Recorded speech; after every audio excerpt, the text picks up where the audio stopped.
just because it's certainly not my favorite thing to do. You'll have to ask Nick about some of my putting episodes. Nice. Why worry about putting when you can hit it as far as you do, Brad? So I just try to knock it on the green. That gives me 3 more chances, and I'm in good shape after that. One putting's overrated. I love that idea. I would love to. I mean, I'm pretty good at 3 putting as well. So if I could hit par 4s, that would be great. You just talk to me whenever you've chunked a putt in your backstroke. True story. Well, I mean, the good news is that leads us right into our topic for today: driving par 4s. That's why we have Jeff on, to help us hit more par 4s with our drives, right, Jeff? Yeah, for sure. Not that I do it all that often, but Brad, I know does it all the time. But we can help people do it. That's for sure. Yeah, I just had to develop that skill out of survival. Love it. Well, welcome today, everybody. We have some new faces on the live. We have Brad and Jeff. Let's just go around real quick. Brad, quick 30 seconds, kind of who you are, what you do, kind of thing. Yeah, so director chunking putts in the backswing. So I am the resident putt chunker, but director of teaching quality of golf techs, to help train our new coaches and try to moonlight on the world long drive circuit as well too. So been doing that for probably a little over a decade now. What is your longest drive during a competition? My longest, 445 yards. That's been my longest.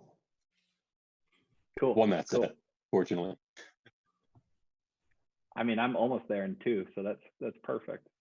Could get there maybe with a driver and maybe a 7-iron. So that's great. So that's good. Jeff. Yeah, let's actually figure that out. Jeff, let's do it. This is Jeff. Let's have a little competition here. What club would you have to hit like a good drive and what iron to get to Brad's drive here? Let's see. So if I had a 280-yard drive, which would be, yeah, that's me hitting smashing a ball pretty good. Okay, so we've got, let's see, 445 minus 280, 165 left. So I'm like driver 8-iron. I'm getting to you, Brad. That'd be what it'd take. I'd probably be a 7-iron after that. I'm thinking. Yeah. I'm guaranteed at least 2 putts, if not 3 after that. So I feel like we're going to walk away with a pretty similar number. So don't worry. There we go. Way of getting to the same place. Perfect. And Jeff, 18 strong. What do you do? What's the quick background bio on you? Yeah, Jeff Palizzaro. My background is physical therapy and golf fitness professional. Started 18 Strong, which is kind of an online platform and podcast where I interview a bunch of different people in the world of golf, fitness, and whatever, just kind of trying to get a different take on, what makes some of these either coaches, experts in their field, or we've had some PGA Tour players on, just, really trying to expose, what makes guys stronger at the game of golf, stronger in life, and, how do you start the first tee and end up the 18th hole just as strong as you started. So, it's all about fitness, living a healthier lifestyle, enjoying golf as much as you possibly can, and playing the game as long as you possibly can. Love it. Love it. You're one of the OG podcasters from back in the day. That's for sure. Right back at you, brother. It's been, it's been a while. Well, awesome. So today we're just going to talk a little bit about getting stronger, some of the misconceptions, what to do, what not to do. At the end, we'll go through a little daily ritual, and it's just something that people can do on a regular basis. I'm excited about that. But let's just start right in, Jeff, is kind of, what are the biggest misconceptions that most people have right now that you run up against in your field? I'd say there's probably 2 really, really big ones.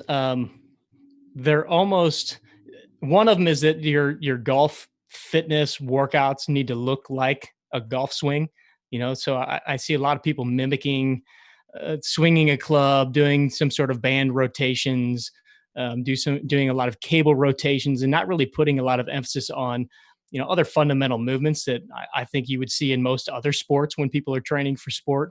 Things like, squats and lunges and deadlifts and pushing and pulling exercises. And so I think that a lot of people get kind of enamored with the idea of golf fitness and making it kind of sexy looking by doing some of these different exercises that look like they're swinging a golf club.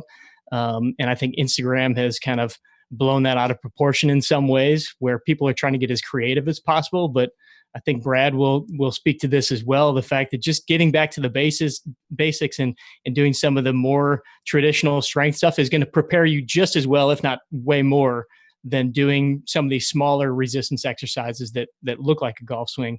The other thing would be kind of in correlation to that is that I think a lot of golfers are afraid to lift weights, and they think that getting bulky or strong is going to limit your flexibility or is going to limit your ability to actually perform on the golf course. But when done right, when done properly, you can create somebody like a Brad here, who is definitely, he's got mass to him, he's got strength to him, but I mean, the guy can crush a ball. We've all seen him swing a golf club on the Golf Channel. And I mean, he moves very well. So when you do it right, I mean, you have all the pieces.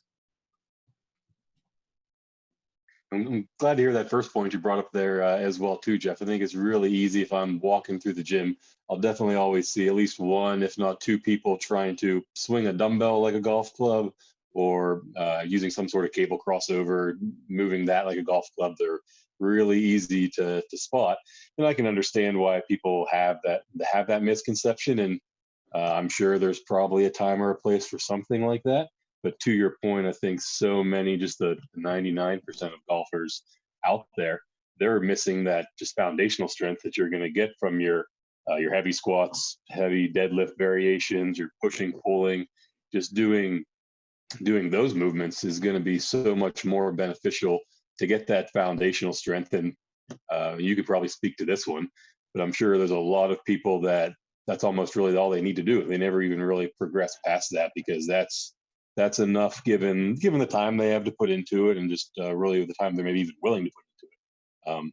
I'd be curious a little bit on your front as far as like what percentage of golfers or percentage of even your clients do you do, or what percentage maybe of their workouts looks more like anything rotational versus those foundational squatting, hip hinging ones that you kind of mentioned there? Yeah, it's almost like to answer your question, a very small percentage. We focus on the big things at first. Again, people are busy these days. People have so much going on, and it's not like we're working with tour players in the gym all the time, right? So these people have a very finite amount of time for them to get the most bang for their buck out of that time spent, whether that be in the gym or having them do something at home or on their own. So, we want to make sure that you're doing the things that are going to give them the most benefit. So giving them the most flexibility and range of motion and strength with minimal exercise. So the bulk of our workouts, I mean, I think if you were to be a fly on the wall watching, would look like a pretty traditional style workout. Now, for every person, it's kind of individualized to specifically what they need or what they can and can't do, depending on maybe limitations in their body, their rotation, their ankles, those type of things. But we really try to make sure that they have those basic pieces where they can get into those pushing, pulling, squatting, lunging, hinging type motions, which sometimes can sound a little bit scary, to people when they hear deadlifts and squats. They think big barbells and things like that. These could be body weight movements. These could be light dumbbell movements, but utilizing those to get the biggest bang for your buck out of your time spent is great. I think that sometimes there are positions and things that you can work on specifically for your golf game that you maybe really need to work on. But I mean, those are what we kind of call the ancillary things, the icing on the cake exercises that you can do if you've done the other things. You're not going to substitute, a golf swing with a rubber band for your split squats in any of our workouts. So the common problem is you see people try to get too golf specific before they address the foundations. It's just the simplest way to put it. I would say so. I mean, I think that, if we really pay attention to what's going to give us the long-term effect of, like if you're working on a small little exercise, maybe a rotation or position drill or something, that might help you a little bit in the short term. But is that going to let you play golf another 20 years down the road? Healthy, be able to walk 18 holes. And I think for 90% of the people, a lot of the people that are here working with golf tech, they're wanting to play this for a longer period of time. Yes, they want to get better. Yes, they want to hit the ball further and everything. That will come with a lot of these basic fundamental exercises. And it's just like golf instruction. You can focus on all these little details, but if you're not focusing on the big important things, you're really kind of running in circles. Totally. And let's talk about that other thing you mentioned of getting stronger, bulking up, not wanting to, I guess it's almost like not wanting to get strong, right? Like that is kind of one of the things that people say is they would reference Tiger, got too strong, like those kind of things is, it's definitely something that a lot of people believe for sure is being negative and something not to do.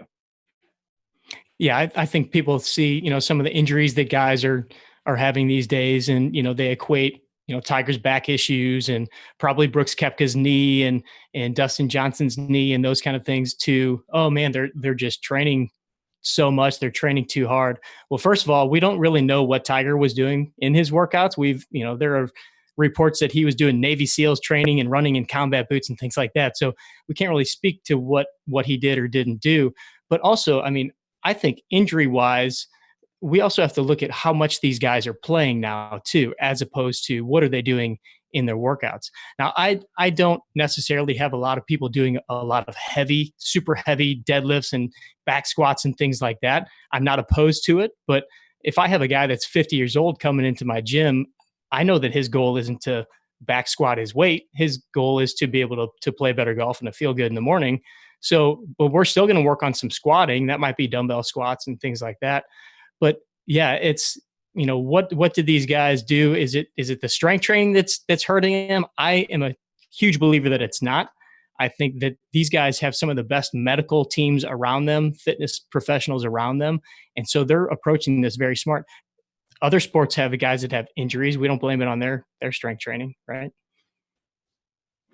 I think it's an interesting point you made in there as well, too, Jeff, of having people go super heavy, but it's still really relative, right? So, you're probably going heavy enough to where you're trying to have some kind of strain. So I've just equated it back to some of my experiences in the gym, where if somebody's going through whatever kind of exercise they are, but they're still able to hold some sort of conversation or be playing on their phone at the same time, and it's probably, at least in my outlook, probably not the best use of their time. So heavy's, certainly relative in that regard, right? Yeah, definitely. I think that sometimes people, they look at using the lighter weights as they want to build their endurance, and, golf's a long game, and, I'm going to be playing for 5 hours, so I want to build my endurance. But to me, I think that first of all, golf is a power game, as you can attest to, Brad. The stronger you are, the further you're going to hit it. And I know you guys even have some stats to back that up that hopefully we can dig into. But, if you're not pushing yourself, I think that people underestimate what they can do too. I think that once we get to a certain age, we start to listen to some of the voices saying, well, you're 40 years old, you're 50 years old, you really shouldn't be lifting weights and pushing yourself that hard. What's the point? But strength training from a physical therapy side is one of the best things you can do to protect yourself long-term from, even things as you get older, from like falls and bone density and just keeping your muscles and your joints strong. So if you're not doing those kind of things where you're actually creating some strain and trying to build some muscle or build some strength, you're really doing just your body a disservice, as opposed to even your outside of the golf spectrum. But when you get in there, you put a little extra weight on the bar, you realize that, oh my gosh, I didn't die. I can do this. Maybe a little sore. But then what I see from clients is these guys that are in their 40s, 50s, 60s that have never really done maybe some lower body strength training, which a lot of guys hate to do. They start to see themselves or feel themselves really more balanced over the ball, much more confident over the ball, a lot more power. And they start to see improvements in their distance without even working on their swing speed yet. They're just getting a better base and better fundamental strength under them. And I think from the endurance side of things too, like you said, it's a power sport, really. I mean, you're doing it over the course of several hours, but how much of that time is really spent actively exerting yourself?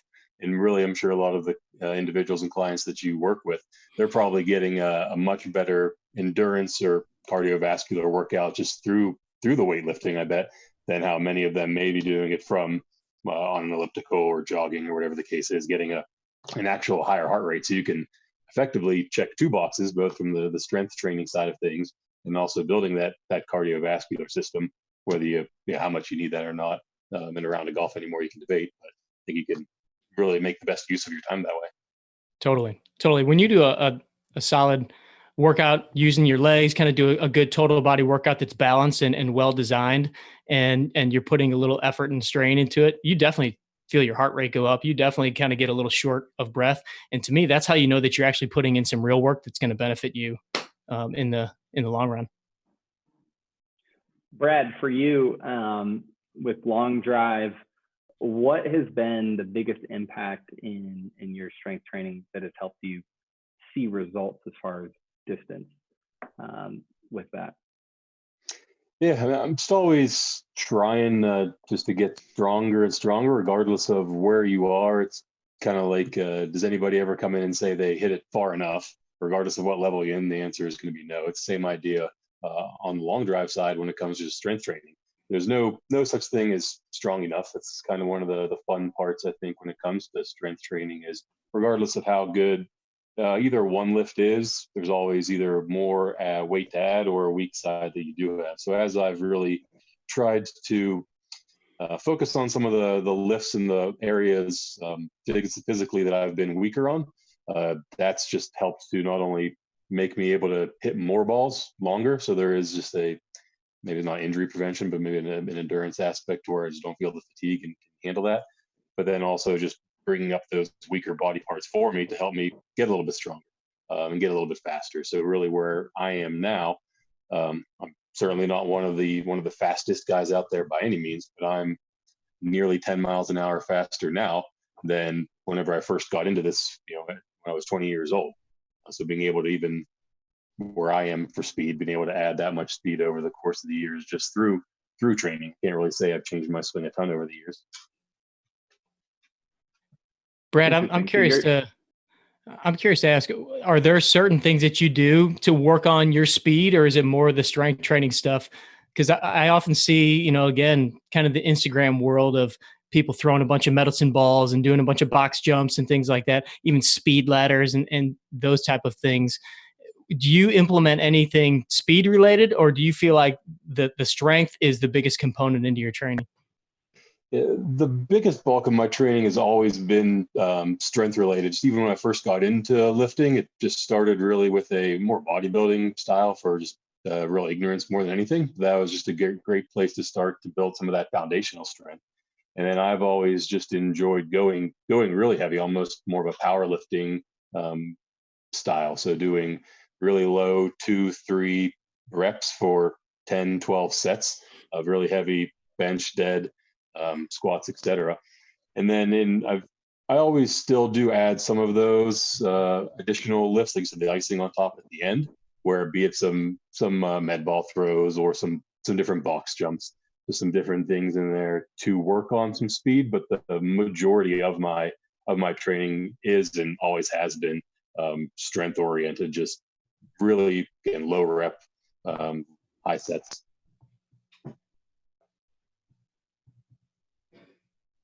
And you said, so a lot of what you're trying to do is tackle your weaknesses then with that. Is that right? Yeah. And as I said, you can, regardless of how fast you are, how strong you are at any level, you're always just going to have an area where you can get better.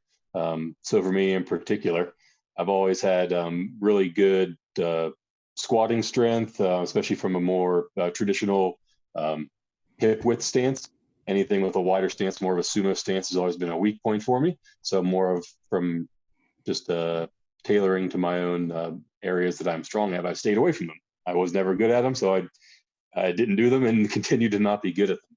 So in recent years, I've tried to have more of a focus on those areas, doing more sumo stance, more of a wider stance for my deadlifts for my squats.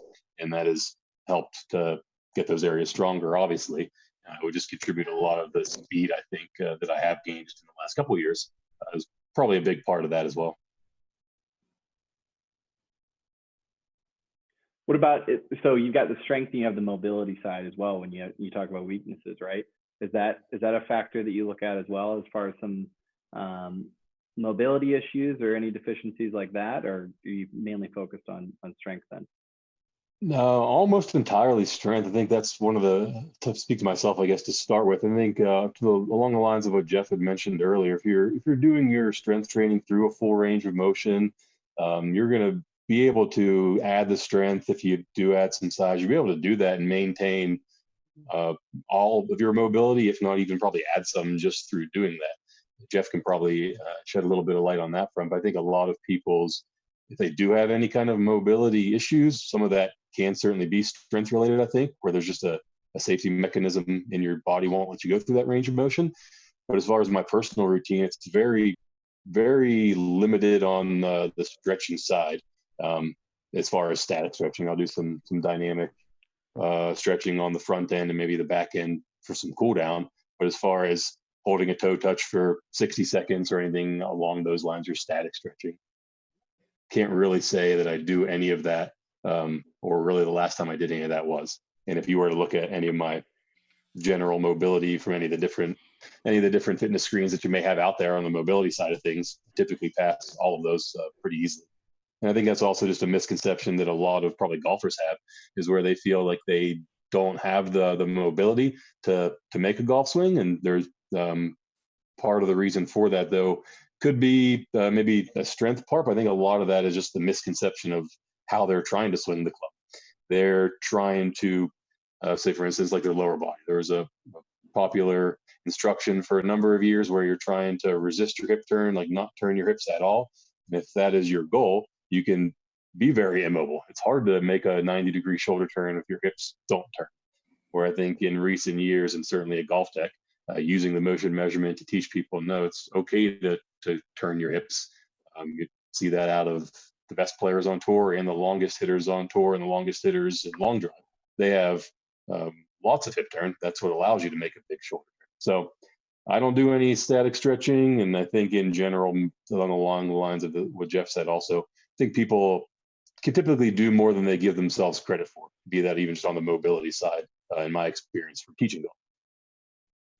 I want to hear Jeff's thoughts on that, and want to hear that, and then dive into some of what we can do at home. I'll go through Jeff's daily ritual after you kind of tackle that question, just so folks hang around, because we've saved the best for last year with Jeff. Yeah, I mean, I would agree in many respects with what Brad said. The thing that I see a lot with golfers, that are coming to me, Brad, how old are you?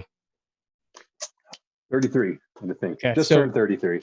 So a lot of the guys that I'm seeing, by the time they come to me, they're in their 40s, 50s, 60s. I've even got some guys in their 70s, not talking about the younger players that I'm working with. So these are guys that, maybe they've been sitting at a desk for years. They haven't had the background of training that Brad has. So that's where I think the mobility then becomes more of an issue, because they don't have the movement patterns that Brad has built up over the years and has been doing these things. And really, that's kind of the message that we're trying to get out to some of the younger population. And by younger population, I mean guys like Brad's age. That I was just talking to a guy today that was 33. He's got a kid, he's working a corporate job, and he has found himself traveling a lot, sitting at a desk. So he's not doing a lot of these things. So finding small ways to just work on some of these different pieces. I do find that a lot of guys have issues with their ankles, not being able to get down into a full squat because of ankles. Their hips obviously are restricting them from making a good golf swing, but also just some daily movement type things as far as functional limitations. And then the trunk, the shoulders, kind of the rotation. Those are kind of the main sticky areas that I find with a lot of the guys that I see. So those are things that we have to tackle and we have to work on. Are they going to get back to the position where they're moving like Brad? That's, not in most cases, but what we want to do is just give them incremental improvements, but then also figure out how can we build and how can we keep doing those other basic things too, the bigger movements too. So maybe we have to adapt a squatting exercise where they can't get all the way down because their ankles are a little jacked up. So we got to raise their heels up a little, so they can get down. They still get the benefit of the squat for the hips and the quads and those kind of things. But, there's just minor little adjustments. I'm like Brad, I don't do a ton of static stretching with many of my guys. I do a lot of the dynamic movement kind of things. You'll see in our little daily ritual that we do, it's really just some joint circles and just getting the joints moving. But when we do need to make a change, if there is something that somebody struggles with, I don't like to just stretch just to stretch. I don't have just a regular stretching routine the guys should just be doing, because I think, again, we don't want to waste their time. If there's an issue and we do feel like they need a long static stretch, there's certain ways that we need to do that, where we hold it for a longer period of time, because sometimes the brain is just saying, it's scared. It doesn't want to move in that direction because it thinks you're going to hurt yourself. So sometimes a static stretch is a way to kind of get over that, but then you have to kind of work on a strengthening piece with that too. So you're teaching the body how to use that new range of motion.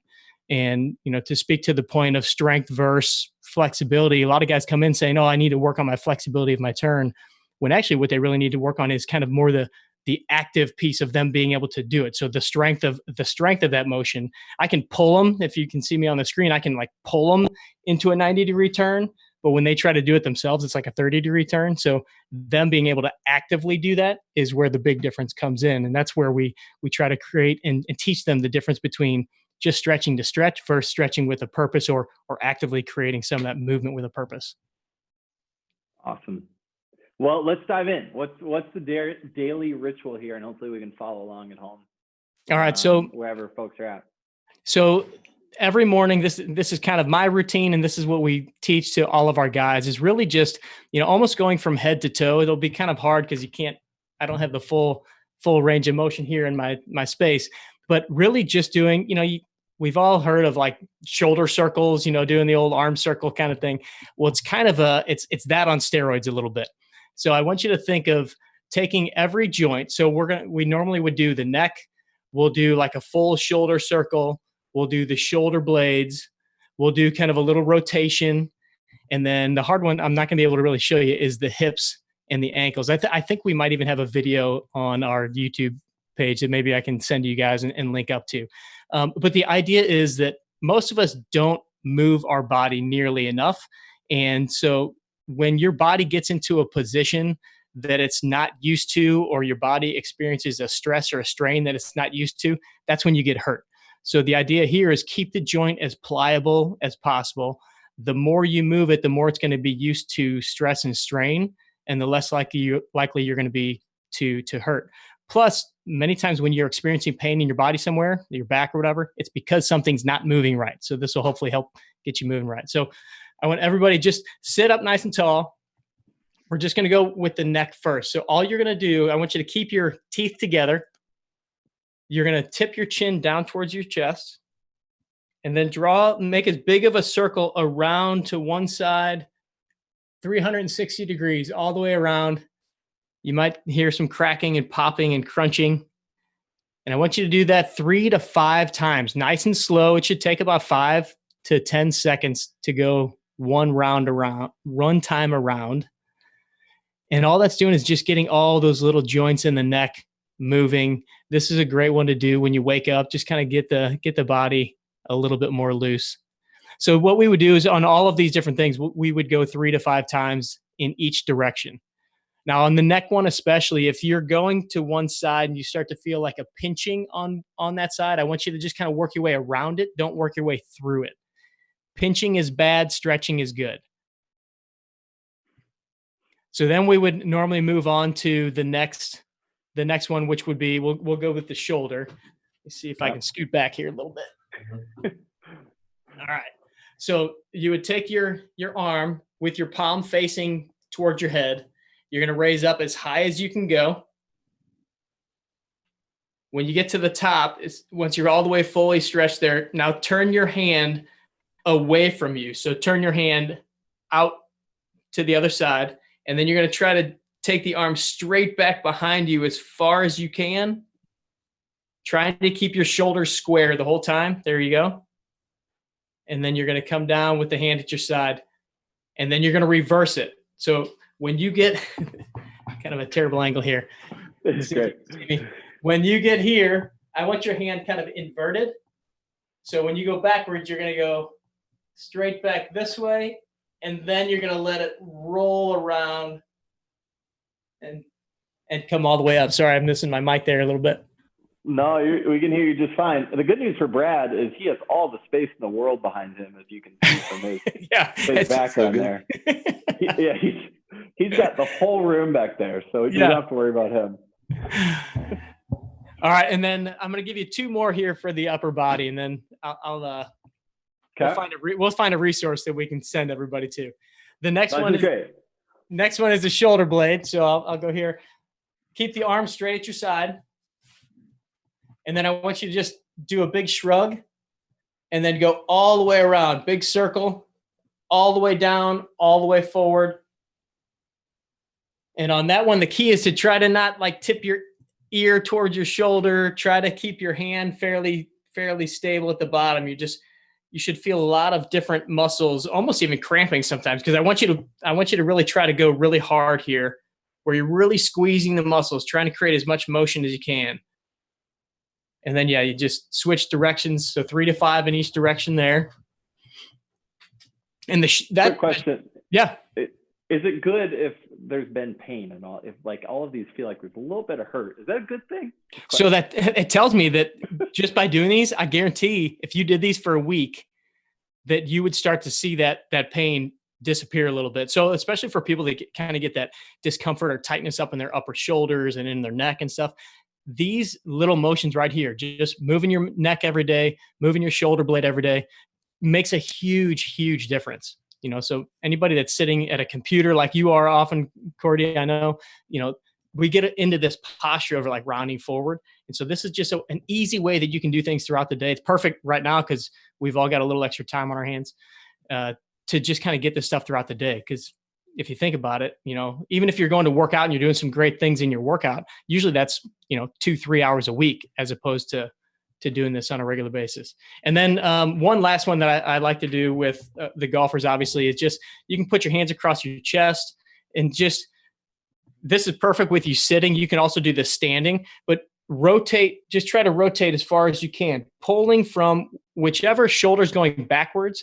I want you to try to feel the shoulder blade muscles kind of pulling you backwards. So you're rotating and creating that rotation with the muscles in your shoulder blade and in your back. And then you're going to go the other way and do the same thing. And I like that feeling because that's a feeling that a lot of people don't experience in their backswing, but they could use that to help them even facilitate a little extra turn in their backswing if they use the shoulder on their trail side and feel themselves pulling into that backswing. I love that feeling and that visual and people being able to connect to that. Then we would also go on and do some stuff for the hips and the ankles and get on the floor and do a couple other things. But really, just having a little bit of a daily routine of movement, not necessarily long, big stretches, just movement, is a huge, huge game changer. I love it. I mean, we all got to take breaks throughout our day.